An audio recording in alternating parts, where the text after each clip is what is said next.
দেখো রবিবারের সকালের টিফিন লুচি করছি।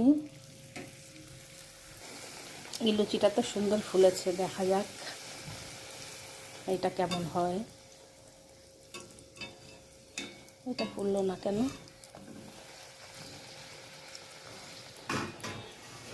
আর তৈরি হয়েছে লুচির সঙ্গে কুমড়ো আলুর তরকারি। আর দুপুরে রান্নার জন্য আজকে চিকেন আনা হয়েছে, আর মাছ এনেছে, এটা ফ্যাসা মাছ।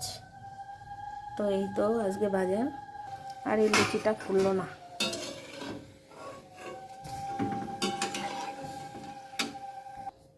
দেখি আরেকটা ভেজে নিয়ে এটা কি হয়, দেখা যাক।